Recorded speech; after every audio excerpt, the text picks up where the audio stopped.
Hey there mga my loves Aquarius! Thank you so much po sa inyong walang patid na pagsuporta at hi pala sa mga new subscribers. Ako po si Yan. Welcome! Tuloy po kayo dito together with may mga pabalik-balik na mga viewers and subscribers. Thank you po sa inyong walang patid na pagsuporta and love for me. So I really do appreciate it everyone. Sarang heyo. So yun nga mga babes, no, wala tayong gender po dito, babae, lalaki, LGBT, lahat kayo welcome. Even cross-watchers ni Aquarius, tuloy din po kayo dito. Pwede nyo rin pong i-flip yung roles if you want. Since this is general reading and at the end of the day, you always have your free will with you na free nyo pong gamitin anytime, anywhere. So let's go ahead and check these messages right here. Aquarius.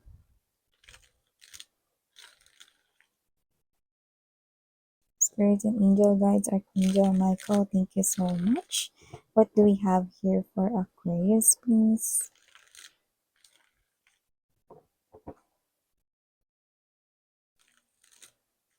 What do we have here for Aquarius?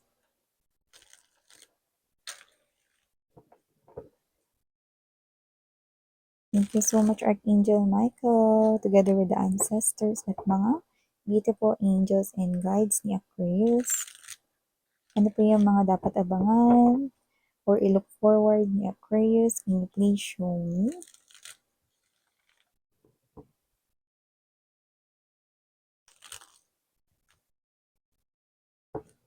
Aquarius.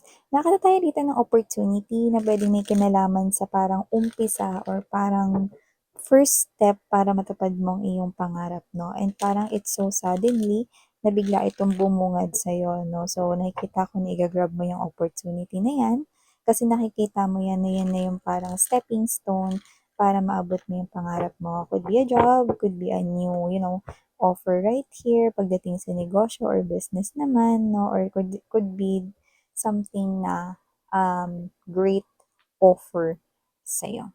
Okay? Pwedeng nakita mo yan online, pwede rin naman na sabihin yan sa'yo ng iba, no? Yan. So, let us see. You have here the Four of Wands, Queen of Swords, Page of Wands energy, together with the Justice card, Nine of Wands, Knight of Cups, bottom of the deck, Ace of Cups, Ten of Wands energy, and the Judgment energy.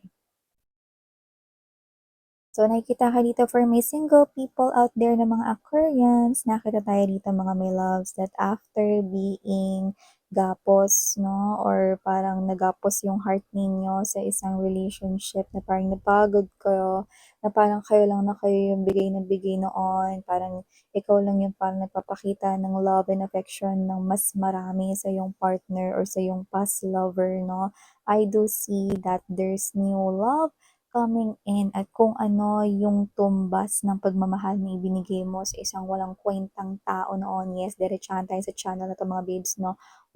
Kwentang taong talagang buhusan mo ng panahon, effort at kung ano-ano pa pero hindi niya sinuklian yun. Ngayon, si universe na po ang magsusukli niyan sa inyo ngayon. No? So nakita ko ngayon na may new love na paparating sa inyo na magbibigay ng higit pa, no? Hindi lang basta tutumbasan ng pagmamahal na ipinamahalas mo noon, no? Sa yung walang kwentang ex, no? Hindi lang niya tutumbasan yun, kundi hihigitan niya pa. Kaya naman wala tayo ditong dapat gawin kundi ang magsaya. So nakita ko dito that there's no love right here and there's overflowing love and affection na matatanggap ninyo. Ma-effort itong tao na to at nakikita ko dito mga babes no na yeah, possible na medyo mababaw din yung luha niya, no? Soft-hearted siya dito. Pero hindi naman siya emotional na parang selosa na parang lahat na lang, 'di ba? So, hindi siya ganun.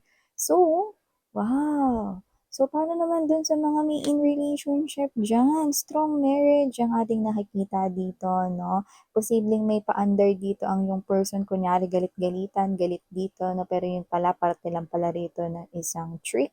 Isa lang pala yung palabas, isa lang pala yun scripted para talagang maisagawa ang tunay niya ritong hangarin, ang proposal, no? Para ma-engage na talaga kayo rito ang dalawa at ito ay makapag-isang dibdib na kayo. Alam mo kasi ngayon uso yung parang ano eh, Ang daming mga parang paandar, may mga kwento-kwento, storyline, 'no, para makapag-propose, 'no. So, dito parang ang mangyayari, aawayin niya kayo. O kung hindi niya kayo aawayin, iinit yung ulo ninyo, 'no, yun na nakikita ko dito. Pero huwag kayong mag-alala dahil yung init ng ulo ninyo mapapalitan ng galak, 'no, hindi lang basta ngiti, galak, 'no. Kasi hinihintay niya talaga 'tong pagkakataon na 'to, 'no, ang sabihin niya na dito ang bagay na gusto ninyong marinig, 'no. So, kung noon iniiwasan ninyo yung mga tanong sa examinations nung nag-aaral pa kayo, 'no, what is the seventh planet on, ganito-ganito?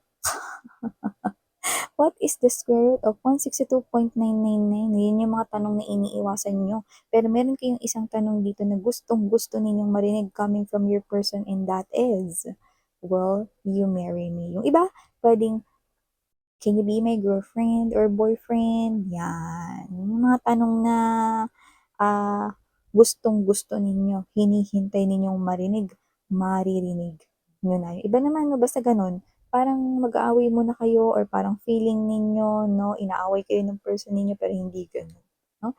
Yung iba naman, especially kung nililigawan pa lang kayo niyan, no, pero gustong-gusto mo na siya at gustong-gusto mo na talagang tanong niya talaga sa'yo kung pwede na ba maging kayo, no, wala tayong gender dito, then nakikita ko dito na posibleng mag-away muna kayong dalawa.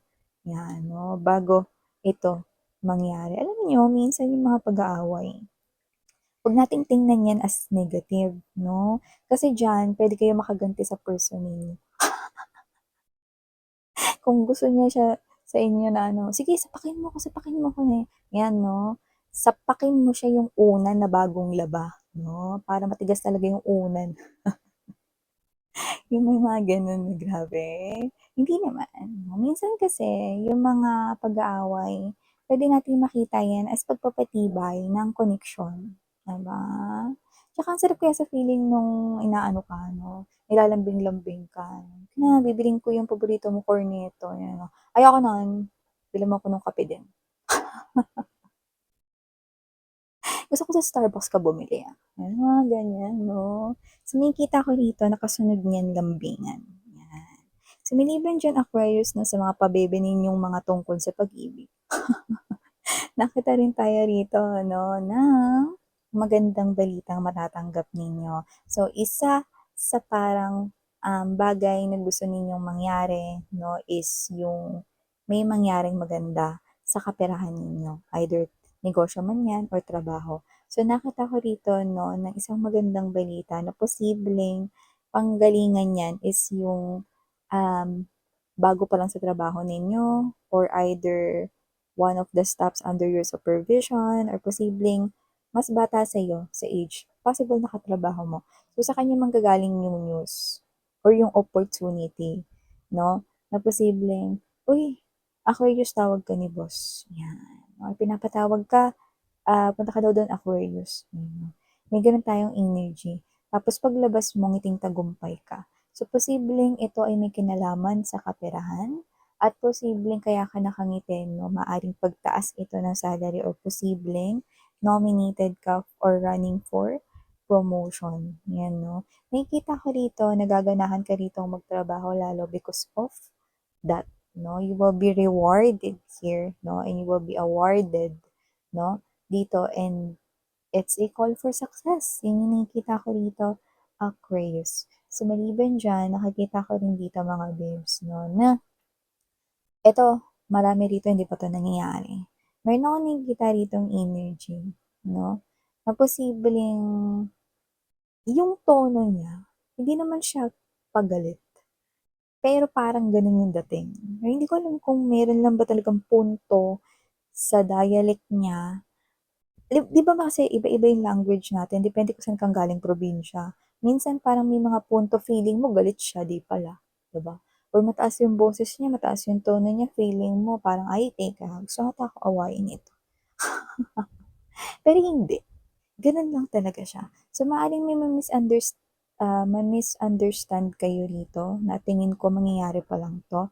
So, I think maaaring ito yung kasamahan mo sa trabaho or kung meron ka na parang makakasama na parang border 'no, kung ikaw man ay nagbo-board or whatever 'no, parang feeling mo ay hindi kayo magkakasundo nito kasi parang ano, naghahanap ng away ito, eh. Pero mare-realize mo, gano'n lang pala talaga siya 'no. Maaaring siguro marinig mo yung kausap niya yung family niya sa phone 'no, ta's parang gano'n lang talaga yung tono niya 'no, 'yan.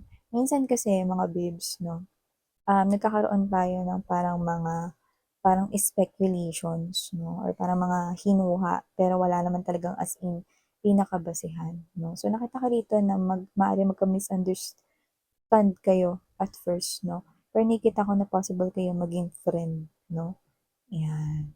So iba naman possible na hindi mo naisip na, "Ay parang mang-aaway 'to, ah." Yung iba posibleng, "Ay iwasan ko nga 'to baka mamaya, um, masaktan ako nito, eh, baka bigla 'tong manapak." Eh, may mga gano'n kayong energy. Pero hindi, eh, that person is such a nice guy or such a nice woman. Okay. So, maliban diyan nakita rin ako dito ng energy na hindi ko alam may piyesta ba sa inyo or meron ba ditong jujuwi ng probinsya or whatever 'no. Nakikita ko rito na may kainan, 'yan 'no, may kasiyahan dito 'no. Pero maiinis ka kasi posibleng mapag-usapan diyan na 'yang paulit-ulit na laging pinag-uusapan. Hindi na nabago yung topic, yun at yun pa rin. Kung ano 'yan, kayo yung nakakaalam niyan. Parang, ang sarap ng mga pagkain. Nakain ko na pero parang hindi na ako natunawan, 'yan 'no. Kasi maaaring meron dito na, "Uy ikaw Aquarius, blah, blah, blah, blah, blah." Ikaw 'to na, ito na naman, 'yan 'no. Parang alam mo 'yun, may mga bagay na parang hindi sila maka-move on pero ikaw naka-move on ka na 'no. Parang gusto mo iba naman yung topic, iba naman yung pag-usapan pero sila yun at yun pa rin yung lagi nilang gustong i-brought up na topic. Parang ikaw 'to na, kapagod, 'yan 'no, kapagod naman to deal with this, 'yan parang gusto ko na lang kumain dito, ita-try ko nga 'to, 'yan 'no. Parang stress eating yung mangyayari sa inyo rito. Dadaan niyo na lang sa kain, 'yan. Kasi possible na mga matatanda or parang mga may edad, possible na mga tiyahin-tiyuhin 'no, or puwedeng alam mo na parents pa rin dito, ulit-ulit, 'di ba, yun na naman topic, parang hindi na naiiba 'no, kapagod 'no, kaumay, 'yan. So, maliban diyan mga babes 'no, nakita ko rin dito ng iba may inaasikaso ba kayong papeles dito, nakikita ko na may aasikasuhin kayong papeles. Baka meron ditong newly hired or baka meron dito yung parang, nagpe-prepare na mag-work kaya parang nakakahagilap ng mga, important documents o kumukuha ng mga important identification cards, nabubulol. 'Yan, possible din 'yan. Iba naman, puwedeng hindi work or contract 'no, na may kinalaman sa trabaho or negosyo. Yung iba naman possible na meron kayong case na inaayos, 'yan 'no.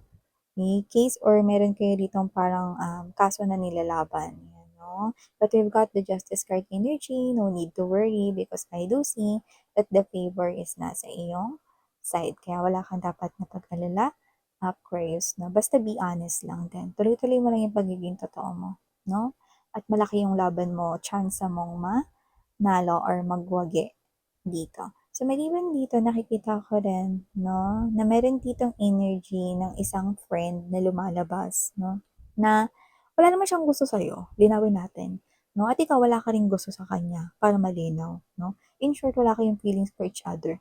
Pero kapagka nakikita kayo ng mga tao sa paligid ninyo, lalo na yung mga kilala na siya noon-noon pa lang 'no, alam mo bagay kayo 'no, wala ba talaga kayong feelings sa isa't isa, parang lagi kayong nakakarinig ng gano'n. Siguro ano kayo, masculine energy, feminine energy. Doesn't have to be na female, male lang ha, LGBTQ pertaining energy, okey? Ibig sabihin parang ano, parang dahil yung energy ninyo is may chemistry, ang feeling ng iba, alam niyo parang kayo, hindi ba talaga kayo? You know? Pero friends lang kayo dito, so nakikita ko dito na posibleng makarinig kayo ulit ng ganyang compliments, 'no, or possible na magkita kayo ulit ng friend mo na 'yan. Kasi parang for some reason, yung iba sa kanila galing ng malayo, eh, okey. So, maaaring magkita kayo ulit, mag-pay siya ng visit sa inyo or kayo 'to na magvi-visit sa kanya, okey. So, 'yan. So, wow! Ito 'yun mga babes 'no, ang ganda nitong mensahe na 'to 'no, and yeah, ito nga 'yun 'no, tignan mo 'yun, yung wrapper na 'yan na may gift na may ribbon, 'yun yung kanina 'no, na nakikita ko ditong opportunity na binibigay sa inyo ni universe, no? And so suddenly, igagrab mo yun because you feel like that this is something here, great opportunity for you to grab, no? And why not, 'di ba? This is something here na pwede mo maging stepping stone sa iyong pag-abot ng unti-unti sa iyong mga pangarap. So yeah, these are all the messages you've got right here for my Aquarians people out there. Muli ako po siyan, maraming salamat. I'm really grateful that you're always here with me. And, iwan ko sa inyo itong mga magagandang mensahe na ito. Nabubulol. May sarang heyo, love and light. Annyeong.